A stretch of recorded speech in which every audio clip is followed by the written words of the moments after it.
Pastor Michel, seja muito bem-vindo. Para quem não conhece o pastor Michel, eu vou falar um pouquinho sobre ele. O Michel é pastor é jornalista, pós-graduado em biologia molecular, escritor, casado, pai de 3 filhos. Muito bom, pastor. Seja muito bem-vindo aqui ao nosso meio, nossa casa, as nossas casas estão de portas abertas, viu, pastor? Sinta-se em casa. Obrigado, irmã, pelas palavras, pela acolhida. É um prazer estar entre vocês mais uma vez, Igreja de Vila Formosa, ainda que virtualmente, né? Mas já tive o privilégio, a alegria de estar com vocês algumas vezes, também presencialmente. E quero aproveitar para parabenizar a ideia dessa série sobre os profetas menores, porque nem sempre esses livros têm recebido a atenção devida, né? A gente geralmente estuda mais aqueles profetas mais conhecidos, como Isaías, Ezequiel, Daniel especialmente, e às vezes aquele bloco pequeno ali de profetas que fica entre o Antigo e o Novo Testamento acaba passando assim numa leitura meio rápida.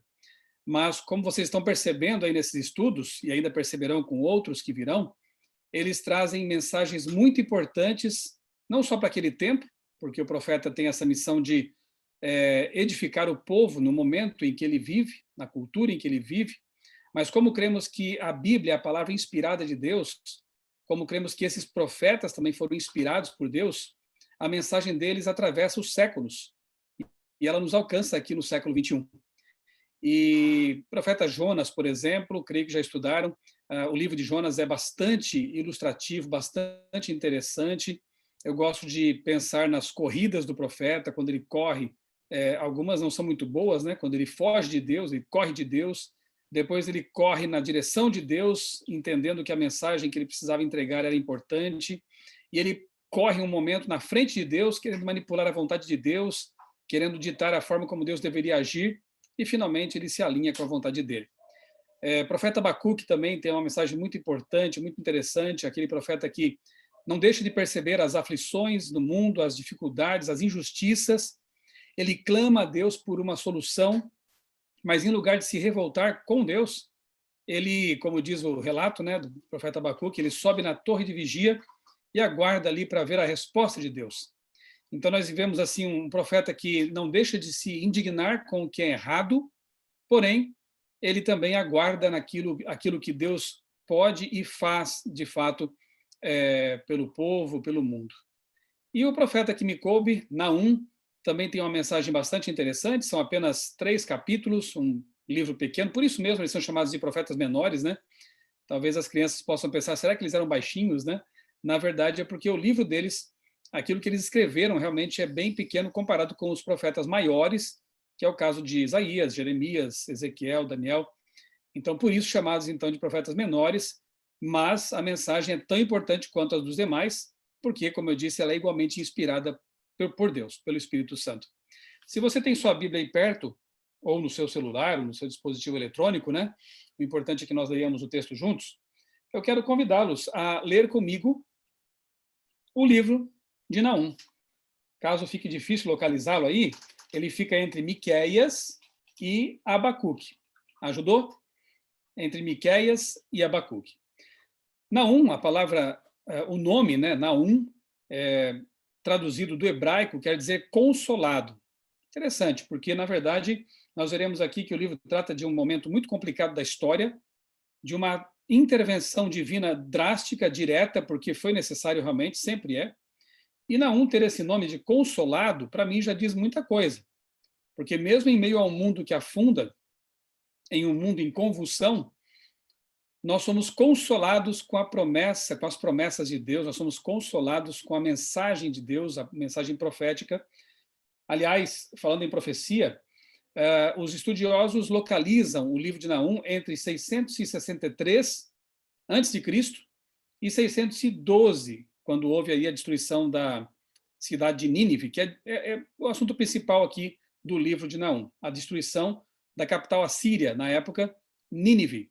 E você já deve ter ouvido falar de Nínive, porque você já estudou sobre Jonas.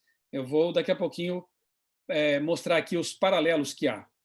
Então, 612 a.C., então, fazendo uma média, assim, daria mais ou menos 640, por aí, que o livro teria sido escrito, o que faz dele uma profecia exata, porque 30 anos, pouco menos de 30 anos depois, tudo o que está escrito aqui aconteceu de fato. Quando os babilônios e os medo-persas invadem aquela capital, a Nínive, e a destroem, reduzindo a pó, a cinzas. E, de fato, existem evidências arqueológicas de que Nínive, hoje localizada no Iraque, Nínive foi devastada, queimada e realmente virou ruínas, virou pó. No entanto, naquele tempo ali, cerca de 600 a.C., era uma cidade imponente, tinha ali muros, segundo os historiadores e arqueólogos, muros de até 13 quilômetros. Então, era uma cidade protegida, uma cidade rica, próspera. E o interessante é que 100 anos antes do que está aqui indo por Deus para pregar na capital da nação mais terrível que já existiu na Terra, uma das mais terríveis. Daqui a pouco eu vou dizer por quê. Claro que Jonas hesitou. Ele não queria, porque equivaleria a nós sairmos daqui e pregarmos na capital de um país com o qual estivéssemos em guerra, por exemplo. Um país que nos odiasse. E Nínive era a capital da Síria já então, né, 100 anos antes, a capital de um império terrível, opressor, escravizava, mutilava, matava sanguinariamente. Jonas, ele relutou, mas por fim acabou sendo convencido por Deus e por um peixe, né, nós conhecemos a história, de ir até lá e pregar. O que acontece é surpreendente, porque a cidade inteira, ou pelo menos o rei, fez com que assim acontecesse, né? O rei se converteu. Muita gente ali aceitou a pregação de Jonas, que eu imagino que nem foi com muita vontade assim de pregar, né? Mas ele levou uma mensagem de juízo, de uma intervenção direta de Deus que aconteceria caso eles não se arrependessem. Mas como se arrependeram, naquele momento, Deus poupou a cidade da destruição anunciada. Como Deus sempre quis fazer, né? Ele envia seus profetas, envia advertências, porque ele quer prevenir as pessoas que ele ama de acabarem caindo no precipício, na destruição. Eu gosto do livro de Jonas, que ele menciona até os animais, né? Ele fala, Jonas, eu tenho lá 100 mil pessoas, mais de 100 mil pessoas, e até animais, que precisavam, né, de uma mensagem de esperança às pessoas, e Deus menciona os animais porque isso mostra que ele tem carinho por todos os seres que ele criou, não é? Então, 100 anos antes, milagrosamente, a cidade de Nínive, a ímpia Nínive, se converteu, aceitou a mensagem do profeta fujão, Jonas. Só que 100 anos depois, mais ou menos, infelizmente a situação aqui já é outra. E aí Naum é enviado de novo para anunciar uma mensagem de juízo. Deus havia concedido oportunidades, como sempre faz.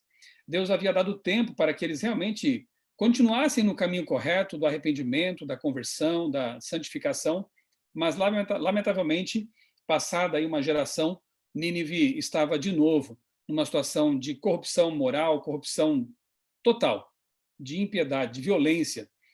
Quando a gente fala em destruição, em juízos de Deus, é bom levar em conta o contexto, né? Porque, por exemplo, quando os israelitas chegam, os hebreus chegam em Canaã, e ali Deus manda que eles destruam alguns povos, nem todos.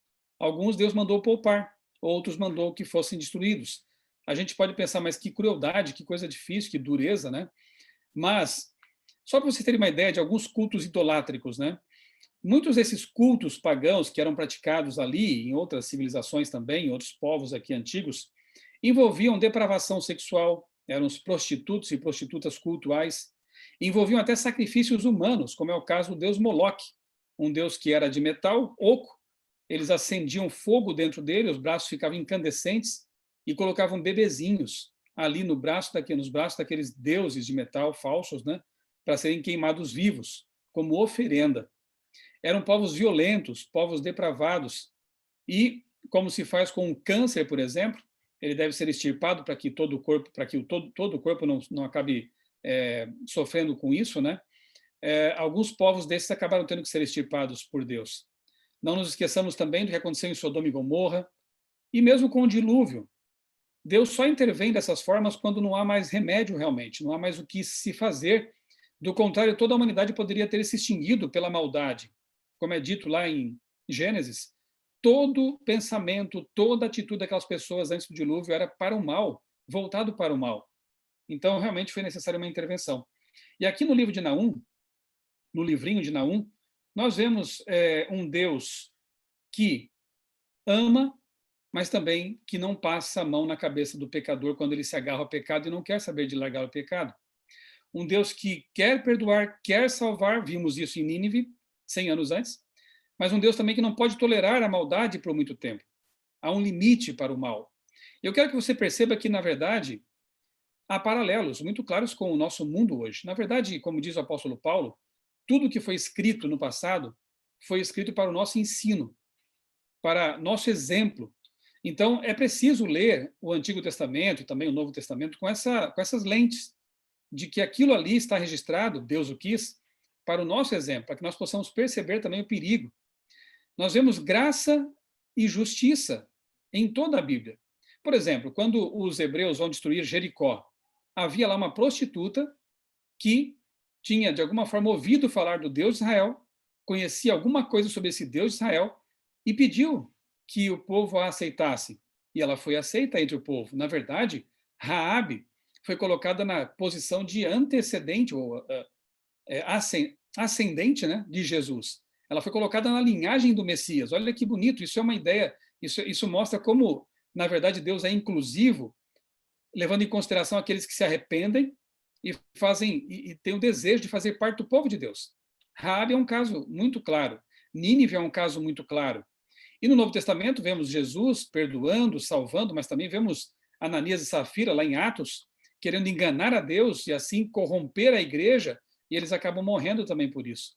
E no fim, em Apocalipse, é triste isso, com certeza para Deus muito mais, mas vemos um momento em que Deus terá que destruir o mal, o pecado. E, lamentavelmente, aqueles que se agarrarem ao pecado, aqueles que conscientemente praticarem o mal e não aceitarem o plano de redenção que Deus oferece, acabarão sendo destruídos juntamente com o pecado. O pecado é um barco que afunda, e a nossa missão é gritar para os que estão dentro pular fora, aceitarem o plano de resgate, de salvação, o bote salva-vidas, Jesus, para que todos possam ter assim, a chance de fazer sua escolha. Com certeza, os ninivitas conheciam a história de 100 anos antes. Não fazia tanto tempo assim, não é verdade? Com certeza, eles lembravam, ou tinham registros, ou contavam de pai para filho aquilo que o profeta Jonas havia feito e como o rei havia se convertido, enfim, era tudo conhecido. Mesmo assim, infelizmente, eles não mudaram sua conduta. Eu quero convidá-los agora a ler comigo, então. Vamos começar aqui no verso 1. Vamos ler apenas alguns versos, obviamente, não vou ler aqui os 3 capítulos inteiros, né? Mas eu dividi o livro em 5 partes, que são as seguintes. Primeiro, Nínive volta ao pecado. Sabe aquela máxima que se diz por aí, uma vez salvo, salvo para sempre? Isso é falso. E a gente percebe isso ao longo de toda a Bíblia. Muitas pessoas que andaram com Deus, que fizeram a vontade de Deus, Saul, por exemplo, Sansão, por exemplo, e outros mais, que andaram com Deus, mas em algum momento eles abandonaram e alguns nunca mais voltaram. Saul é um caso. Então, já aprendemos aqui logo de cara com essa história, juntando-a com a de Jonas, que uma vez salvos, não quer dizer que estejamos salvos para sempre. Temos que manter essa experiência. Temos que alimentar nossa relação com Deus, essa relação salvífica, né, por meio da comunhão, lendo sempre a Bíblia, orando sempre, andando onde Deus quer que andemos, testemunhando, e assim estaremos numa relação de salvação com o nosso Deus. Tudo então, o primeiro ponto é Nínive volta ao pecado. Segundo, Deus intervém. Isso está nos versos 1 a 8, que vamos ler logo em seguida. Terceiro ponto, terceira parte, né, desses 3 capítulos, ameaça a Assíria, consolo para Judá, versos 9 a 15. Bonito isso, né? Porque aqueles que querem receber consolo, paz no coração, mesmo que o mundo esteja afundando, recebem. Então, nós vemos aqui, ameaça a Síria, consolo para Judá. 4, Nínive destruída, e isso está lá no capítulo 2, verso 10, 3, 4 e 7. E, finalmente, um crime contra a humanidade é punido por Deus. Graças a Deus que isso acontece. Porque se Deus não interviesse nas barbaridades que vemos neste mundo, eu teria sérias dúvidas de que ele é amor realmente. Porque o amor se move em defesa daqueles que choram.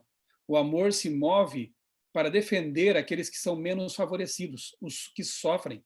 E o amor verdadeiro se move para destruir o mal, porque o mal causa sofrimento a todos.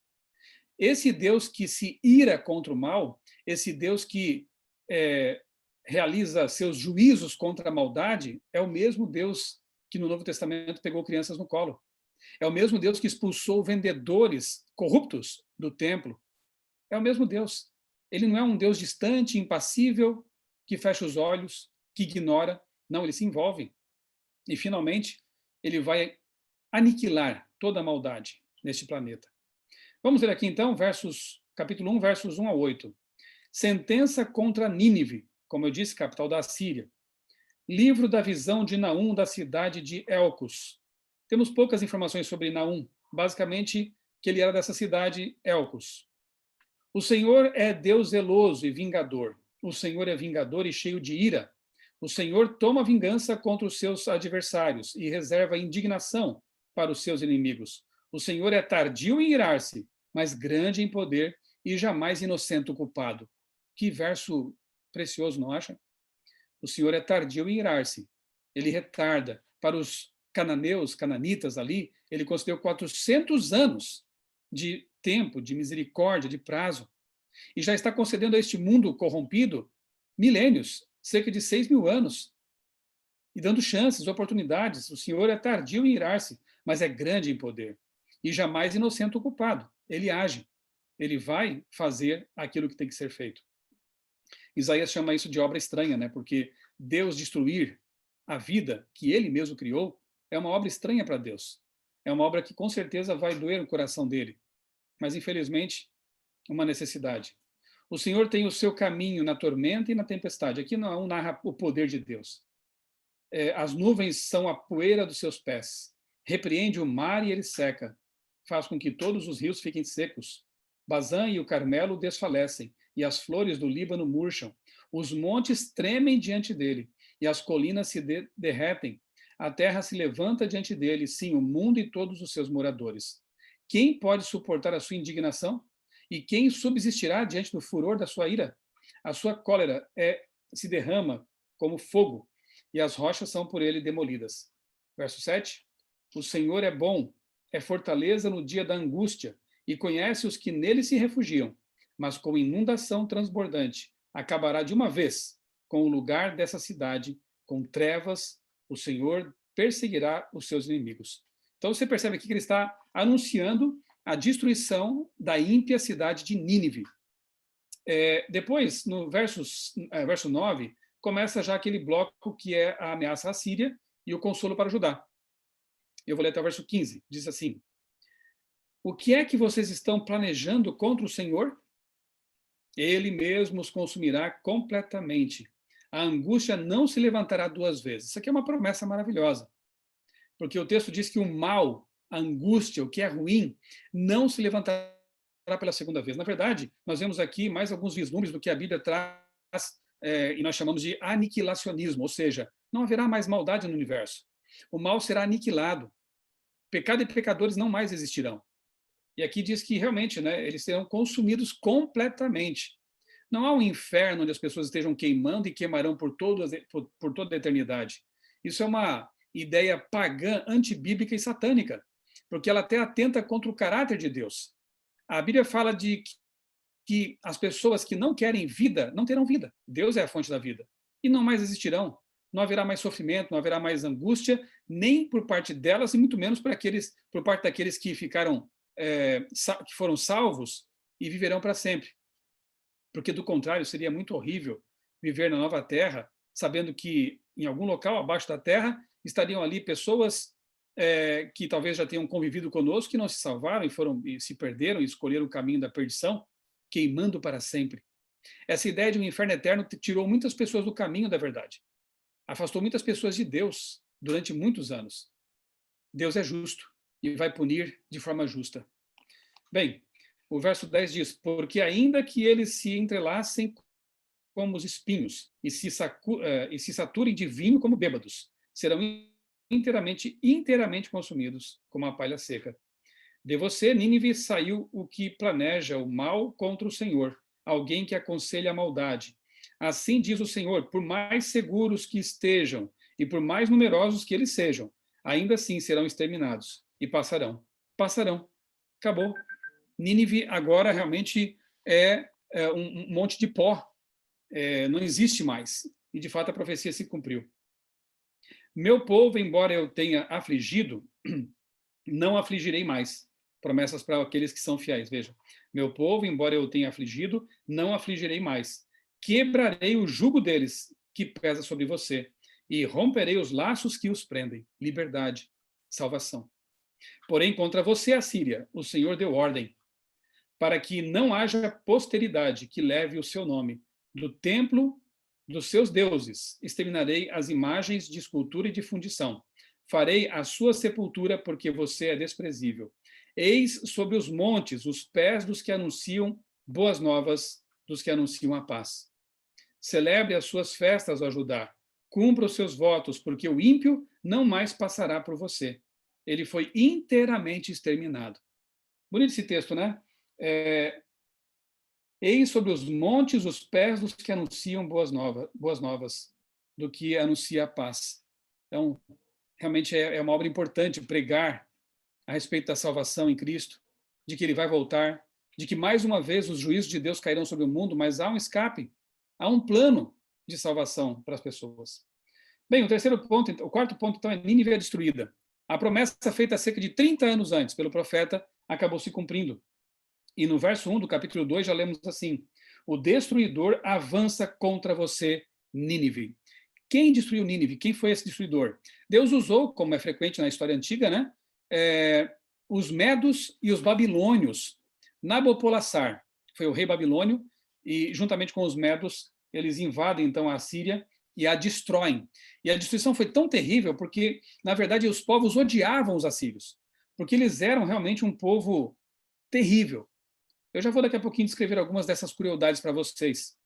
No verso 10, lemos assim: vazio, desolação, ruína, o coração se derrete, os joelhos tremem, acabam-se as forças e o rosto de todos empalidece. É triste, mas esse verso aqui, ele mostra de alguma forma aquilo que vai acontecer também por ocasião da volta de Jesus. E antes do fim definitivo, né? Vazio, desolação, ruína. O coração se derrete, alguns vão pedir que as montanhas caiam sobre eles, as rochas, de vergonha, porque sabiam de tudo. Ouviram a última proclamação de advertência ao mundo, mas ignoraram, zombaram, desprezaram o plano de salvação. E aí o coração se derrete, joelhos tremem, acabam-se as forças e o rosto de todos empalidece. Claro que isso aqui aconteceu na invasão da Síria, de Nínive, né? Mas eu consigo imaginar também no futuro esse tipo de sentimento. Que não seja o nosso. Isaías diz que outros estarão dizendo assim, por ocasião da volta de Jesus: esse é o Senhor nosso Deus, em quem aguardávamos, na sua salvação exultaremos e nos alegraremos. Que sentimento vamos ter? Depende daquela relação que temos com Deus hoje. Alegria ou medo? Remorso por não ter aproveitado as oportunidades? O verso 11 pergunta: onde está agora o covil dos leões e o lugar onde os seus leõezinhos se alimentavam? Interessante, porque, de fato, a Síria é conhecida pelas esculturas de leões. Lá no Museu Britânico, em Londres, há algumas peças que foram levadas pelos ingleses para a Inglaterra, levadas lá da Síria, né? Da região onde ficava a Síria, e, de fato, há grandes leões de pedra esculpida que representam o poderio assírio. E aqui, então, o profeta diz: onde é que está agora o covil dos leões? Cadê o poder, cadê a pujança desse reino? Diante do Deus que faz tremer as montanhas, o Deus do universo, não são nada. Capítulo 3 começa dizendo assim: ai da cidade sanguinária, toda cheia de mentiras e de roubo, e que não solta a sua presa. Bem, esse verso realmente ele fala da crueldade desse império. Eu vou lhes dar apenas 2 exemplos, ok? Eles praticavam ali o esfolamento e o empalamento, que eram métodos de tortura muito horríveis. Além disso, claro, além de prender os inimigos, de humilhá-los, eles amputavam partes do corpo deles, braços, pernas, nariz, cegavam, mas eram realmente hábeis no produzir dor aos inimigos. Esfolamento era arrancar a pele enquanto a pessoa, claro, está viva. Eles, então, faziam um corte lá no pé, ou então próximo ali das nádegas mesmo, cortavam um pedaço e iam arrancando a pele enquanto a pessoa estava viva.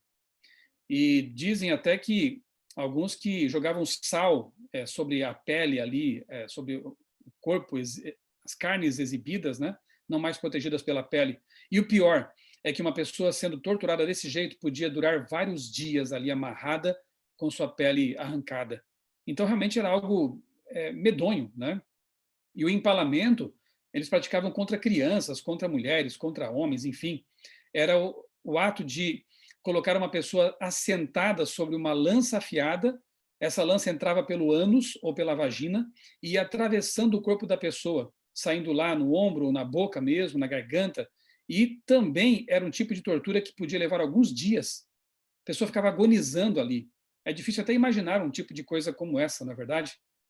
E aí, quando você vê que Deus disse basta para esse tipo de situação e outras mais, corrupção e prostituição, como vai dizer aqui o verso que eu vou ler daqui a pouquinho, a gente entende que realmente para Deus era intolerável esse tipo de postura. E chegou o momento que realmente isso foi destruído, arrasado completamente. No verso 4, lemos assim: tudo isso por causa da grande prostituição da bela e encantadora prostituta, da mestra de feitiçarias, que seduzia as nações com a sua prostituição e os povos com as suas feitiçarias. Então, aqui nós vemos mencionadas duas coisas também horríveis, né? A prostituição, frequentemente, é símbolo de apostasia espiritual também. E ela é usada justamente porque é uma coisa horrível, ou seja, depravação sexual e feitiçarias. Eu tenho aqui uma Bíblia que eu gosto muito de estudar, que é a Bíblia arqueológica. E aqui na introdução do livro de Naum, está escrito o seguinte: um dos achados mais significativos foi a biblioteca de Assurbanipal. Continha cerca de 1.500 textos diferentes. No caso, eram tabletes de argila, né, como era comum lá na Mesopotâmia, na Babilônia, né, na Síria, escritos em cuneiforme. Então, havia 1.500 textos diferentes, alguns com cópias múltiplas, inclusive tabletes de arquivo de literatura, de mágicas, de medicina, de adivinhação e de rituais. Sim, porque a astrologia, a adivinhação, essas práticas ocultistas, elas tiveram assim grande importância lá, tanto na Síria quanto na Babilônia, né? Então, Naum menciona aqui na Bíblia realmente a feitiçaria e a prostituição. Isso me faz pensar em Apocalipse, capítulo 21, verso 8. Eu vou marca aí Naum para você não perder, e eu vou lá a Apocalipse 21, 8, um texto em que João, o apóstolo João, no fim da história deste mundo, ele diz que algumas pessoas ficarão fora da santa cidade. E entre essas estão aqui, tem uma listinha aqui, ó. Quanto, porém, aos covardes, não é que a pessoa que tem medo somente, né? É aquela que realmente teve covardia em declarar sua fé em Cristo e abraçou, como o Apocalipse mostra, o culto à besta, atrás de quem está Satanás, né? Então, covardes, incrédulos, abomináveis. A palavra abominação ela é bem conhecida também na Bíblia. Há vários capítulos e textos que mencionam abominações que ofendem a Deus. Aos assassinos, aos imorais, aos feiticeiros, idólatras, e a todos os mentirosos. Olha aí, a mentira também está na lista aqui, viu? Cuidado. A parte que lhes cabe será o lago que está queimando com fogo e enxofre, a saber, a segunda morte. Olha aí, destruição, né? A segunda morte. Então, a lista aqui de Apocalipse, ela faz pensar aqui no que Naum escreveu também, né? Coisas que Deus considera abomináveis porque afastam dele, porque levam as pessoas para longe dele e as colocam em contato com aquele que opera tudo isso, aquele que realmente é o mestre dessas coisas, Satanás. E Deus não quer que as pessoas se afastem dele para dar as mãos a Satanás. Depois, no verso 7, Naum 3, 7, diz assim: todos os que virem fugirão de você e dirão: Nínive está destruída. Quem terá compaixão dela? De onde buscarei quem a console? Aqui sim, então, se cumpre a profecia. 612 a.C., a cidade de Nínive é devastada pelas tropas lideradas por Nabopolassar, Babilônia e a Medo-Pérsia, e os medos. Depois, no verso 15, no entanto, você será consumida pelo fogo, e achados arqueológicos realmente confirmam que Nínive foi incendiada, devastada pelo fogo. E o livro termina, vamos ali para o finalzinho do capítulo 3, o livro termina com as seguintes palavras, verso 19, o finzinho dele: pois quem não foi vítima da sua crueldade sem fim? Quem não foi vítima da sua crueldade sem fim? Então, quando a gente lê um texto como esse, a gente pode pensar em crimes contra a humanidade, barbaridades, violência, profanação, abominações, feitiçaria. Nós entendemos realmente a ira justa de Deus contra essa cidade que teve todas as oportunidades, todas as chances de se arrepender, voltar atrás, e não o fez, lamentavelmente. E isso também nos remete a Apocalipse 14. Eu quero ler com vocês também. Vocês conhecem esse texto, né? As 3 mensagens angélicas. Apocalipse 14, 6 a 10. Eu quero ler com vocês agora. Vamos lá, Apocalipse 14. A história se repete, não é verdade? 14, 6 a 10. Diz assim: vi outro anjo voando pelo meio do céu, tendo um evangelho eterno para pregar aos que habitam na terra e a cada nação, tribo, língua e povo, dizendo em grande voz. Agora não é mais só para Nínive, é para o mundo inteiro. Temam a Deus e deem glória a Ele, pois é chegada a hora do seu juízo. E adorem aquele que fez o céu, a terra, o mar e as fontes das águas. Mais uma vez, o chamado para adorar o Deus Todo-Poderoso, o Deus que faz tremer os montes, o Deus para quem as nuvens são o pó de seus pés, o Deus que criou o céu, a terra, o mar e as fontes das águas. Esse é o Deus que tem que ser adorado, não os ídolos vãos, fúteis. Seguiu-se outro anjo, segundo, dizendo: caiu a grande Babilônia. Não é mais a Síria agora. É aquele sistema de engano e erro, de feitiçaria, de paganismo, que contaminou o mundo, que enganou as nações. Aqui simbolizado por Babilônia, assim como Babilônia também caiu, depois que ela destrói a Síria, ela mesma vai ser destruída pelos medo-persas, quando Deus também permite que isso aconteça. Então aqui é usada como um símbolo do engano. Caiu a grande Babilônia, que fez com que todas as nações bebessem do vinho do furor da sua prostituição. Seguiu-se a estes outro anjo, o terceiro, dizendo com grande voz: se alguém adora a besta e a sua imagem, e recebe a sua marca na testa ou na mão, também esse beberá do vinho do furor de Deus, preparado sem mistura, no cálice da sua ira, e será atormentado com fogo e enxofre. Deus vai intervir novamente, como já fez no passado. E aí, nos versos 14 e a 20, nós vemos o seguinte: olhei e eis uma nuvem branca, e sentado sobre a nuvem um semelhante ao filho do homem, tendo na cabeça uma coroa de ouro e na mão uma foice afiada. Outro anjo saiu do santuário, gritando com voz forte para aquele que estava sentado sobre a nuvem: pegue a sua foice e comece a ceifar, a colher, pois chegou a hora da colheita, visto que os campos da terra já estão amadurecidos. E aquele que estava sentado sobre a nuvem passou a sua foice sobre a terra e fez a colheita. Então outro anjo saiu do santuário, que se encontra no céu, tendo também ele uma foice afiada.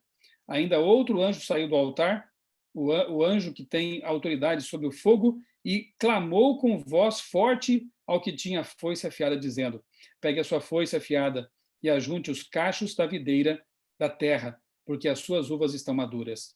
Então o anjo passou a sua foice na terra, ajuntou os cachos da videira da terra e os lançou no grande lagar da ira de Deus. O lagar foi pisado fora da cidade, e correu sangue no lagar, chegando até a altura dos freios dos cavalos, numa extensão de cerca de 300 quilômetros. Infelizmente, a destruição anunciada, ela vai ser muito maior do que a de Nínive. O fogo que destruiu Nínive não é nada comparado com o fogo que vai devastar esse planeta e os ímpios que aqui estiverem. E a destruição final, por ocasião do fim do milênio, quando realmente a Terra for recriada. Essa é a promessa para os salvos, assim como Deus prometeu livramento e libertação para aqueles fiéis no tempo de Nínive também. Ele promete para o povo dele, aquele que guarda os mandamentos de Deus e tem a fé em Jesus, que vai guardá-los, protegê-los da destruição final. Mas assim como foi com Nínive, vai ser também com este mundo. Nós não podemos ficar pregando apenas mensagens açucaradas neste momento em que o juízo de Deus está se processando. Nós temos que advertir as pessoas. Se Naum pensasse como alguns pregadores açucarados de hoje, talvez ele tivesse omitido sua mensagem. Eu não vou falar sobre isso. É uma mensagem muito dura. É muito forte essas palavras que Deus quer que eu fale aqui para este povo. Mas Naum, como um bom profeta de Deus, não se calou. Ele anunciou que havia proteção para quem quisesse, mas destruição para quem rejeitasse a salvação. Deus é longânimo, Deus é misericordioso por muito tempo, mas chega um momento que ele tem que realmente executar a sua obra de juízo, de punição. Eu li essa semana um pensamento de Bruno Euclides, eu achei interessante, diz assim: viver para Jesus é aquela coisa linda que as pessoas desejam até descobrir que para isso precisam negar a si mesmas. Nessa hora, a maioria desiste. É verdade. Enquanto é pregado um evangelho, como eu disse, açucarado, que só envolve graça barata e não responsabilidade, não negação e não obediência e fidelidade, muita gente gosta disso, muita gente segue esse tipo de mensagem. Mas quando começamos a pregar a respeito de um juízo vindouro, quando começamos a fazer como os profetas fizeram, não negligenciamos a pregação dessa mensagem de advertência, muitas pessoas acabam, infelizmente, entendendo que isso não é evangelho e abandonam o caminho de Deus. Mas isso é o evangelho. Apocalipse 14, 6, lembra? E vi outro anjo voando pelo meio do céu, tendo um evangelho eterno para pregar. As boas novas também são de que Deus não passa a mão na cabeça do pecado. As boas novas também são de que Deus vai intervir. Toda vez que nós contemplamos, que nós sabemos de notícias bárbaras como o estupro de crianças, por exemplo, de refugiados morrendo afogados porque estão sendo bombardeados em seu próprio país, toda vez que vemos pessoas bilionárias enquanto outros estão morrendo de fome catando lixo, toda vez que nós vemos essas situações bárbaras, injustas, nós devemos realmente querer que Deus intervenha logo, que a ira santa de Deus se manifeste, trazendo salvação para os que querem e destruição para os que não querem a vida. A mensagem de Naum se repete em nossos dias. A mensagem dos profetas é a mesma. Acordemos, levantemo-nos, sigamos fielmente o nosso Deus e preguemos como eles fizeram, para que possamos advertir as pessoas sinceras, como Raabe, como outras mais, como a primeira geração ali antes de Naum, a geração de 100 anos antes em Nínive, para que muitas pessoas possam ter a oportunidade que nós tivemos de conhecer a graça de Deus e a verdade de que ele vai intervir neste mundo, vai destruir este mundo de pecado e depois recriar o paraíso perdido. Não haverá mais lágrimas, não haverá mais morte, não haverá mais injustiças, porque então será o reino eterno de Deus aqui na terra. Que a mensagem de Naum e dos demais profetas fique gravada em nossa mente e em nosso coração e nos sirva de exemplo enquanto caminhamos neste mundo babilônico de pecado, de feitiçarias, de coisas terríveis que acontecem também à vista dos homens e escondidas em oculto, enquanto aguardamos a manifestação de Deus para trazer finalmente a justiça. Esse é o meu desejo para nós e eu convido você agora a fechar os olhos para orarmos juntos. Bondoso Deus, eterno Pai, muito obrigado, Senhor, pelas advertências que encontramos em Tua palavra. Muito obrigado porque Tu deixaste a Tua palavra como lâmpada para os nossos pés e luz para o nosso caminho. Obrigado porque os exemplos do passado, tanto os bons quanto os maus, servem de advertência para nós que estamos vivendo hoje, também, num mundo cheio de pecado, cheio de feitiçaria, cheio de violência, cheio de idolatria, cheio de abominações. Pessoas que têm usado até a Tua palavra de forma distorcida para pregar mensagens erradas, mensagens que levam para a perdição. Bom Deus, obrigado porque a Bíblia é o nosso guia, a nossa bússola. Nós possamos valorizá-la, possamos estudá-la fielmente, para que tenhamos a certeza de estar caminhando pelo caminho estreito. É mais complicado, é mais difícil, mas é o caminho que leva à vida eterna. Abençoa, Pai, a igreja de Vila Formosa, abençoa as outras igrejas também que estiveram nos acompanhando aqui nesta live, para que possamos ser fiéis a Ti e cumprir a missão que nos confiaste. São pedidos que eu te faço, Senhor, confiando nos méritos de Cristo e no desejo dele de nos tornar servos, pregadores, cujos pés caminham sobre os montes anunciando as boas novas. Em nome dele que eu te peço tudo isso, agradecido. Amém.